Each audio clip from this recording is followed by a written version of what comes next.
Well, we all know that my theme for the year is scrappy and stash busting, so we are bouncing back over to the stash busting book, and we are going to give the charmed pattern a go.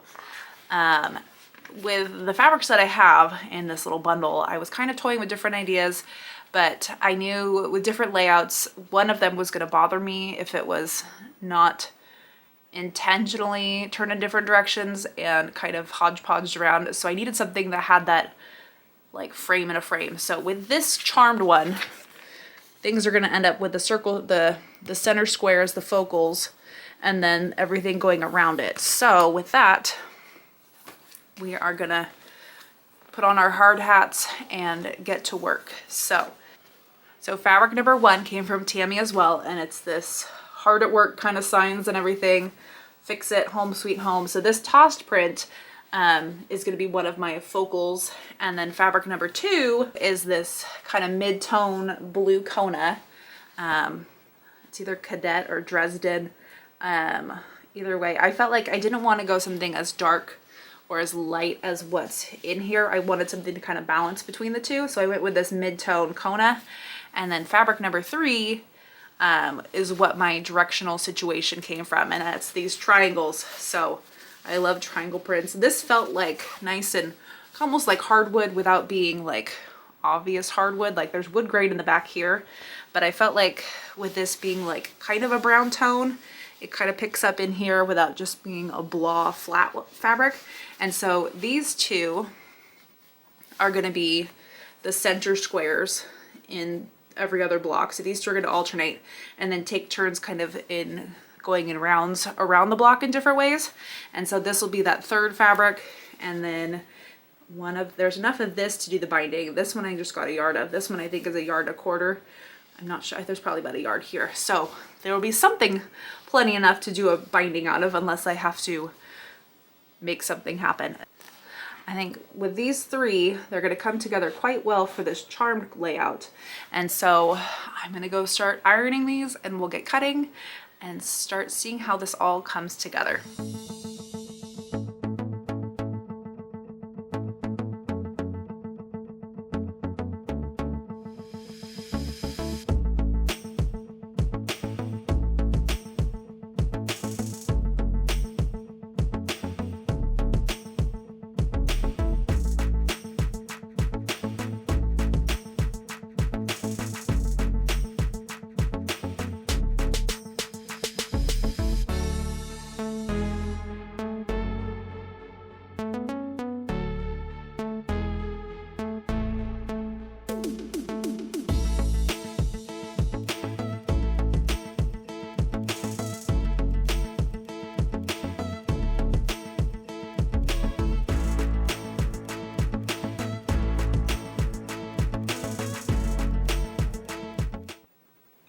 So here's a look at how this charmed quilt cut out. So I had, this one is fabric 1 and this one is fabric 3. They were basically the exact same fabric, just one was a border and one was the binding.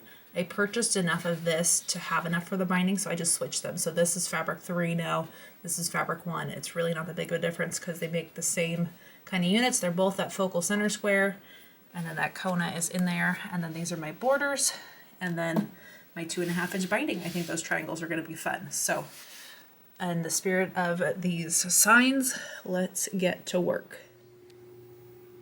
So here is how block A is going to build out. Fabric 3, 2, 1. And then here is block B. So fabric 1, 2, and 3. So these are going to alternate 3 across, 4 down. So we'll have 6 of this block and 6 of this one. So let's go ahead and start sewing this. So it's going to go these, short, long. So short, long, short, long.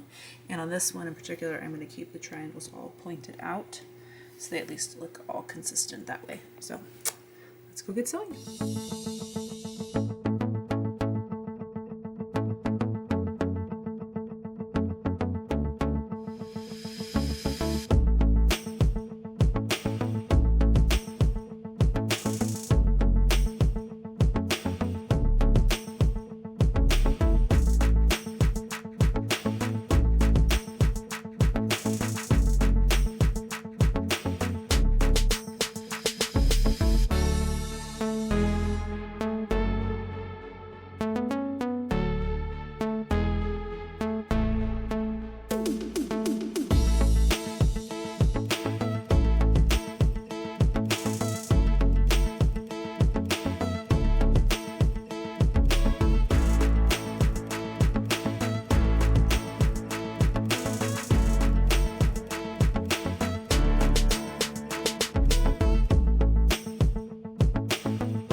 our charmed quilt is complete, and I think it turned out really cool with these 3 fabrics kind of comboed together with our main focal print that came from one of our viewers, and then these 2, the Kona, and then this was an art gallery print that I got from Cali Quilt Co. during the clearance sale.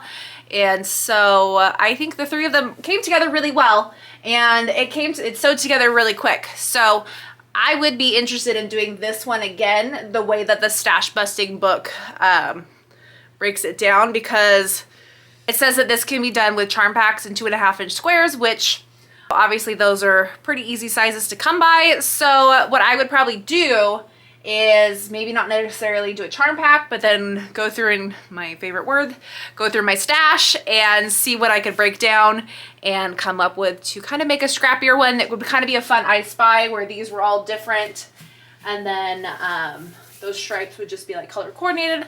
I think it would be a good way to kind of bust through some stash, which seems to be the common theme around here, and use up some different pieces, and maybe do like an ombre of it to do like a rainbow, like red, orange, yellow, green, blue, purple, or make it bigger, use the twin size and do more blocks in different directions.